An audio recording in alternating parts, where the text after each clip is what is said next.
ನಮಸ್ಕಾರ ಮಿತ್ರರೇ, ಇವತ್ತು ನಾವು ಒಂದು ಸ್ಪೆಷಲ್ ಇಡ್ಲಿಯನ್ನು ಮಾಡೋಣ. ಈ ಇಡ್ಲಿಯನ್ನು ನಾನು ರೈಸ್ನಿಂದ ಅಂದರೆ ಅಕ್ಕಿಯಿಂದ ತಯಾರಿಸಿದ್ದಲ್ಲ, ಇದನ್ನು ನಾನು ಅವಲಕ್ಕಿಯಿಂದ ತಯಾರಿಸುತ್ತಿದ್ದೇನೆ. ಬಹಳ ಸ್ಮೂತಾಗಿ ಬರುವಂತಹ ಈ ಮಸಾಲಾ ಇಡ್ಲಿ, ಇದನ್ನು ನಾವು ಪ್ಲೇನ್ ಇಡ್ಲಿಯಾಗಿಯೂ ತಯಾರಿಸಬಹುದು. ಪ್ಲೇನ್ ಇಡ್ಲಿಯಾಗಿ ತಯಾರಿಸಿದರೆ ಇದನ್ನು ನಾವು ಮಂಗಳೂರಿನ ಕೋಳಿ ರಸವ, ಮೀನಿನ ರಸವ ಅಥವಾ ಚಟ್ನಿಯೊಂದಿಗೂ ಇದನ್ನು ಉಪಯೋಗಿಸಬಹುದು. ಹಾಗಾದರೆ ಈ ಮಸಾಲಾ ಕಮ್ ಪ್ಲೇನ್ ಇಡ್ಲಿಯನ್ನು ಹೇಗೆ ಮಾಡುವುದು ಹಾಗೂ ಇದಕ್ಕೆ ಏನೆಲ್ಲ ಸಾಮಗ್ರಿಗಳು ಬೇಕು ಮತ್ತು ಈಸಿಯಾಗಿ ಕ್ವಿಕ್ಕಾಗಿ ಮಾಡುವಂತಹ ಈ ಇಡ್ಲಿಯನ್ನು ಹೇಗೆ ಮಾಡುವುದೆಂದು ನೋಡೋಣ ಅಲ್ಲವೇ ಮಿತ್ರರೇ. ಅವಲಕ್ಕಿಯ ಇಡ್ಲಿ ಮಾಡಲು ಬೇಕಾಗುವ ಸಾಮಗ್ರಿಗಳು ನೋಡಿ. ಒಂದು ಬೌಲಲ್ಲಿ ನಾನು ಅವಲಕ್ಕಿ ತೆಗೆದುಕೊಂಡಿದ್ದೇನೆ. ಅಂದರೆ ಇದರಲ್ಲಿ 2 ಹಿಡಿಯಷ್ಟು ಅವಲಕ್ಕಿ ಉಂಟು.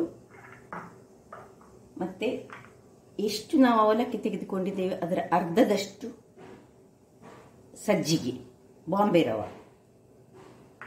ಎಷ್ಟು ಬಾಂಬೆ ರವ ತೆಗೆದುಕೊಂಡಿದ್ದೇವೆ ಅಷ್ಟೇ ಮೊಸರು, ಮತ್ತೆ ಸ್ವಲ್ಪ ಉಪ್ಪು. ಬಹಳ ಈಸಿಯಾದ ಇದೊಂದು ಇಡ್ಲಿ ಅಂತ ಹೇಳ್ಬೋದು. ಬಹಳ ಸ್ಮೂತ್ ಆಗಿರ್ತದೆ.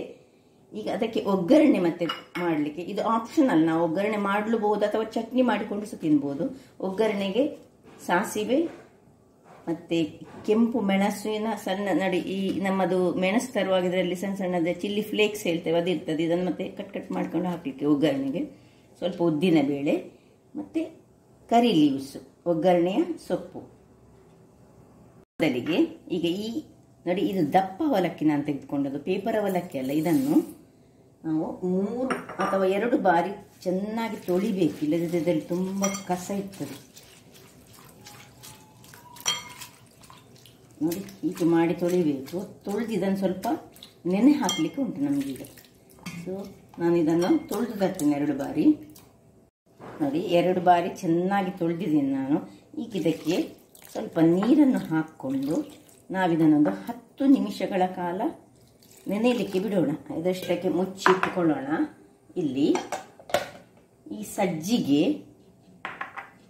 ಮತ್ತು ಈ ಮೊಸರು ಇವುಗಳನ್ನು ನಾವು ಒಂದು ಪಾತ್ರೆಗೆ ಹಾಕೊಂಡು, ನೋಡಿ, ಸಜ್ಜಿಗೆ ಹಾಕೊಂಡಿದ್ದೇನೆ, ಮೊಸರು ಹಾಕೊಂಡಿದ್ದೇನೆ. ಇನ್ನು ಸ್ವಲ್ಪ ಇದಕ್ಕೆ ಉಪ್ಪನ್ನು ಹಾಕೊಂಡು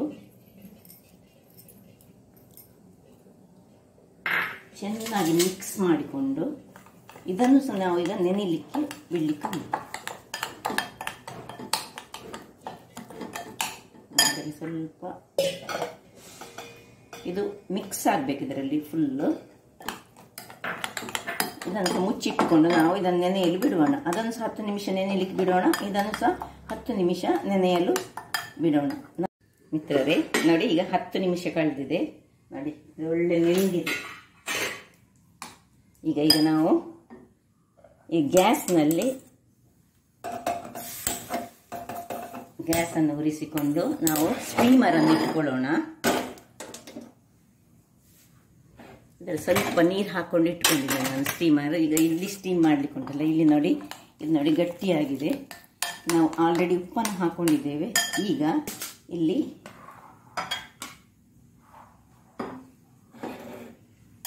ಒಳ್ಳೆ ನೆಂದಿದೆ ನೋಡಿ, ಹೀಗೆ ಆಗಿದೆ ನೋಡಿ. ಈಗ ಇದರಲ್ಲಿರುವ ನೀರನ್ನು ನಾವು ಸರಿ ಹಿಂಡಬೇಕು. ಹಿಂಡಿಕೊಂಡು ಸ್ವಲ್ಪ ಸಹ ನೀರಿರಬಾರ್ದು. ಇದಕ್ಕೆ ಮಿಕ್ಸ್ ಮಾಡ್ಕೊಳ್ಳೋಣ. ಹಾಕುವಾಗಲೇ ನಾವು ಸಾಧಾರಣ ನೀರು ಹಾಕ್ಕೊಂಡಿದ್ದೇವೆ.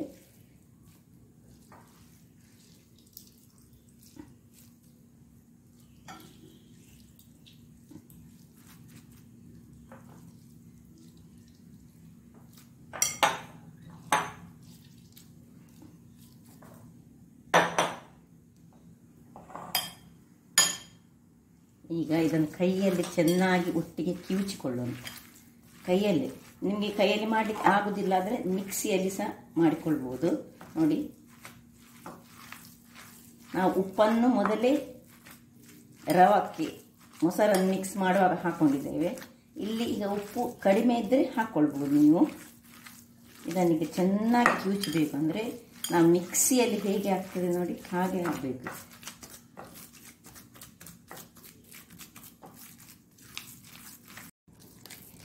ನೋಡಿ ವೀಕ್ಷಕರೇ, ಹೀಗೆ ಬಂದಿದೆ. ಈ ಹೊತ್ತಿನಲ್ಲಿ ನಾವು ಸ್ವಲ್ಪ ತೆಂಗಿನ ತುರಿ, ಇದು ಆಪ್ಷನಲ್, ಬೇಕಿದ್ರೆ ಮಾತ್ರ, ಹೆಚ್ಚಾಗಿ ನಾವು ಇಡ್ಲಿಗಳಿಗೆ ಹಾಕೋದಿಲ್ಲ, ಅದು ರುಚಿಯನ್ನು ಕೊಡ್ತದೆ ಹೇಳಿ ನಾವು ಸ್ವಲ್ಪ ಹಾಕೊಳ್ಳೋಣ.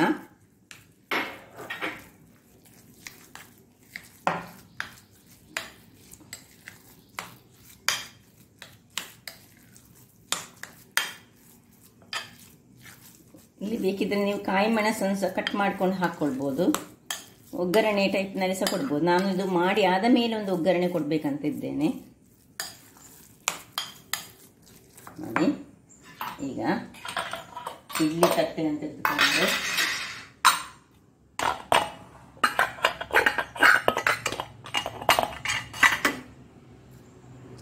ಈ ಒಂದು ಚೆನ್ನಾಗಿ ಕಲಸಿಕೊಂಡು, ಇದು ಪೋರಿಂಗ್ ಕನ್ಸಿಸ್ಟೆನ್ಸಿ ಅಲ್ಲ, ನಾವು ನೋಡಿ ಹೇಗೆ ನಾವು ಈ ಕಡುಬುಗಳನ್ನು ಮಾಡ್ತೇವೆ ಆ ಟೈಪಿನಲ್ಲಿ ಒಂದೊಂದೇ ಇಡ್ಲಿಗಳನ್ನು ನಾವು ಹೀಗೆ ಹೀಗೆ ಮಾಡಿ ಇದನ್ನು ಚಟ್ಟೆ ಮಾಡಿ ಇದರಲ್ಲಿ ಇಟ್ಟುಕೊಂಡು ಬೇಯಿಸುವುದು. ಈಗ ನಮ್ಮ ಇಡ್ಲಿ ತಟ್ಟೆ ಹದದಲ್ಲಿ ಎಷ್ಟು ದೊಡ್ಡ ಇಡ್ಲಿ ಬರ್ತದೆ, ಇದು ಹೆಚ್ಚು ಉಬ್ಬುದಿಲ್ಲ. ನಾವೇನು ಸೋಡಾ ಎಲ್ಲ ಹಾಕುದಿಲ್ಲ, ಬೇಕಿದ್ದವ ಸೋಡಾ ಹಾಕಿದರೆ ಸ್ವಲ್ಪ ನೀರು ಮಾಡಿಕೊಂಡು ಸಹ ಮಾಡ್ಬೋದು, ಅದಕ್ಕೆ ಸೋಡಾದ ಅಗತ್ಯ ಇಲ್ಲ. ನಾವು ನೋಡಿ ಹೀಗೆ ಇಟ್ಟುಕೊಂಡು ರುಚಿಕರವಾಗಿರ್ತದೆ. ಇದು ಕಡುಬು ಅಂತಲ್ಲ, ಇದು ಇಡ್ಲಿ. ನೋಡಿ ಹೀಗೆ ಚಟ್ಟೆ ಮಾಡಿಕೊಂಡು ಎಲ್ಲ ನಾನು ಇಟ್ಟು ಈಗ ನಿಮ್ಗೆ ತೋರಿಸ್ತೇನೆ. ನೋಡಿ ವೀಕ್ಷಕರೇ, ಎಲ್ಲ ರೆಡಿ ಆಯಿತು. ಈಗ ಇದನ್ನು ಇಟ್ಟುಕೊಂಡು ನಾವು ಈ ಕುಕ್ಕರ್ ನೋಡಿ ಇದು ಸ್ಟೀಮರ್ ಬಿಸಿಯಾಗಿದೆ. ಸ್ವಲ್ಪ ನೀರನ್ನು ಹಾಕೊಂಡಿದ್ದೇನೆ ನಾನು. ಇದರಲ್ಲಿ ಸ್ಟೀಮ್ ಮಾಡು, ಒಂದು 10-15 ನಿಮಿಷಗಳಷ್ಟು ಸ್ಟೀಮ್ ಮಾಡಿದರೆ ಆಯಿತು. ವೀಕ್ಷಕರೇ, 15 ನಿಮಿಷ ಕಳೆದಿದೆ. ನಾನು 10 ನಿಮಿಷ ಅಂತ ಎಣಿಸಿದ್ದು, ನೋಡುವಾಗ ಇದು 15 ನಿಮಿಷ ಬೇಕಾಯಿತು. ನೋಡಿ ನೋಡಿ ಹೇಗೆ ಅದಷ್ಟಕ್ಕೆ ಏನು ಸೋಡಾ ಗಿಡ ಹಾಕಲಿಲ್ಲ, ಉಬ್ಬಿ ಬಂದಿದೆ. ಒಮ್ಮೆ ಚೆಕ್ ಮಾಡುವ. ನೋಡಿ ಅಂಟ್ಲಿಲ್ಲ. ಈಗ ಇದನ್ನು ನಾವು ತೆಗೆದು ತಣ್ಣಗಾಗಲು ಬಿಡೋಣ. ಸ್ವಲ್ಪ ತಣ್ಣಗಾಗಲಿ ಅದು.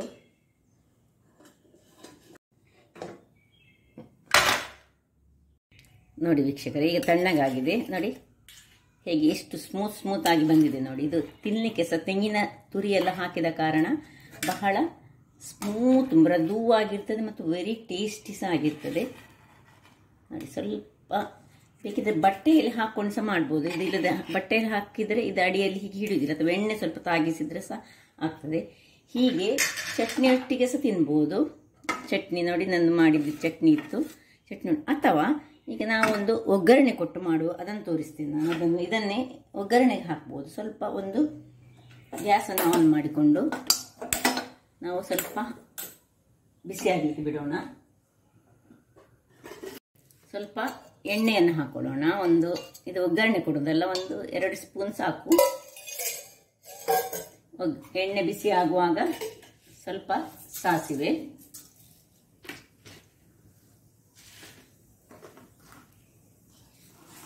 ಸ್ವಲ್ಪ ಈ ಚಿಲ್ಲಿ ಫ್ಲೇಕ್ಸ್ ಹಾಕಿದ್ರೆ ಸಾಕ್ತದೆ. ಅಥವಾ ಇದನ್ನೇ ಈ ಚಿಲ್ಲಿಯನ್ನು ಸಣ್ಣ ಸಣ್ಣದಾಗಿ ಕತ್ತರಿಯಲ್ಲಿ ಕತ್ತರಿಸಿ ಸಣ್ಣ ಸಣ್ಣದಾಗಿ ಸಿಕ್ಕುವ ಹಾಗೆ ಮಾಡಿದ್ರೆ ಸಹ ಒಳ್ಳೆದಾಗ್ತದೆ ಅದು. ಅಥವಾ ಚಿಲ್ಲಿ ಫ್ಲೇಕ್ಸ್ ಇದ್ರೆ ಸಹ ಹಾಕೊಳ್ಬೋದು, ಚಿಲ್ಲಿಯ ಬೀಜಗಳನ್ನಿದ್ರೆ ಸಹ ಹಾಕೊಳ್ಬೋದು, ಯಾವುದಾಗ್ತದೆ. ಹೀಗೆ ಹಾಕಿ ಇನ್ನು ಸ್ವಲ್ಪ ಉದ್ದಿನ ಬೇಳೆ ಮತ್ತೆ ಕರಿ ಲೀವ್ಸ್ ಅನ್ನು ಸ್ವಲ್ಪ ಅದನ್ನು ಸರಿ ಕಟ್ ಮಾಡಿ ಹಾಕುವ. ಮತ್ತೆ ಕೊತ್ತಂಬರಿ ಸೊಪ್ಪು ಇದ್ರೆ ಕೊತ್ತಂಬರಿ ಸೊಪ್ಪು ಸಹ ಹಾಕ್ಬೋದು. ಇದಕ್ಕೆ ಏನು ಒಂದು ಒಗ್ಗರಣೆಯ ಹಾಗೆ ಮಾಡಿದ್ರೆ ಆಯ್ತು ಅಷ್ಟೇ.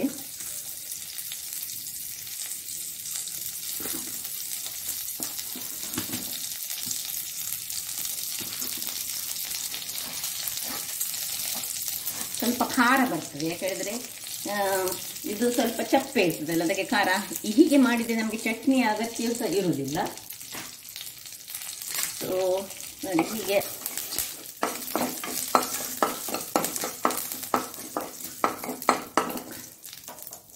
ಆಗುವಾಗ ಈ ಇಡ್ಲಿಗಳನ್ನು ನೋಡಿ, ಇದು ಹೀಗೆ ಇಟ್ಟಿದ್ದೇನೆ ನಾನು. ಈ ಇಡ್ಲಿಗಳನ್ನು ಇದಕ್ಕೆ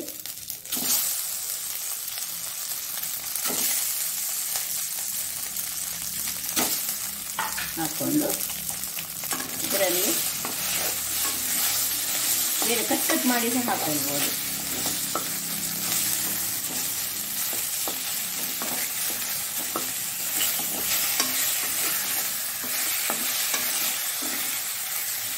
ಒಂದು ಸುತ್ತಿಗೆ ಮಾಡಿಕೊಂಡ್ರೆ ಆಯಿತು. ಇನ್ನು ಆಫ್ ಮಾಡಿಕೊಳ್ಳೋಣ. ಆಯಿತು. ನೋಡಿದ್ರಲ್ಲ ವೀಕ್ಷಕರೇ, ನೋಡಿ ಇದು ಮಸಾಲ ಹಾಕಿದಂತಹ ಇಡ್ಲಿ. ಇದು ಪ್ಲೇನ್ ಇಡ್ಲಿ. ಪ್ಲೇನ್ ಇಡ್ಲಿಯನ್ನು ನಾವು ಚಟ್ನಿ ಒಟ್ಟಿಗೆ ಸರ್ವ್ ಮಾಡ್ಬೋದು. ಇದನ್ನು ಖಾಲಿ ಹಾಗೆಯೂ ತಿನ್ಬೋದು, ಅಥವಾ ಉಪ್ಪಿನಕಾಯಿಯನ್ನು ಮುಳುಗಿಸಿ ಸಹ ತಿನ್ಬೋದು, ಹೇಗೆ ಸಹ ತಿನ್ಬೋದು. ಬಹಳ ರುಚಿಕರವಾಗಿರ್ತದೆ. ಇದರಲ್ಲಿ ತೆಂಗಿನಕಾಯಿ ಹಾಕಿರೋದ್ರಿಂದ ಅದರ ರುಚಿ ಈ ಇಡ್ಲಿಗಿಂತ ಸಹ ಇನ್ನೂ ಸಹ ಇಮ್ಮಡಿಯಾಗಿರ್ತದೆ. ಹಾಗಾದರೆ ನೋಡಿದ್ರಲ್ಲ, ಏನು ಸುಲಭ ವಿಧಾನದಲ್ಲಿ ಕೆಲವೇ ಇಂಗ್ರೀಡಿಯೆಂಟ್ಸ್ ಅನ್ನು ಹಾಕಿ ಮಾಡಿದಂತಹ ಈ ಸೂಪರ್ ಇಡ್ಲಿ ನೀವು ನಿಮ್ಮ ಮನೆಯಲ್ಲಿ ಮಾಡಿ. ಹಾಗಾದರೆ ನನ್ನ ಈ ಚಾನಲ್ ನಿಮಗೆ ಇಷ್ಟ ಆದರೆ ಬೋಳೂರು ಸುವರ್ಣ ಚಾನಲನ್ನು ಲೈಕ್ ಮಾಡಿ, ಶೇರ್ ಮಾಡಿ ಹಾಗೂ ಸಬ್ಸ್ಕ್ರೈಬ್ ಮಾಡಿ. ಹಾಗೂ ನನ್ನ ಇನ್ಸ್ಟಾಗ್ರಾಮ್ ಪೇಜನ್ನು ಫಾಲೋ ಮಾಡಿ. ಧನ್ಯವಾದಗಳು.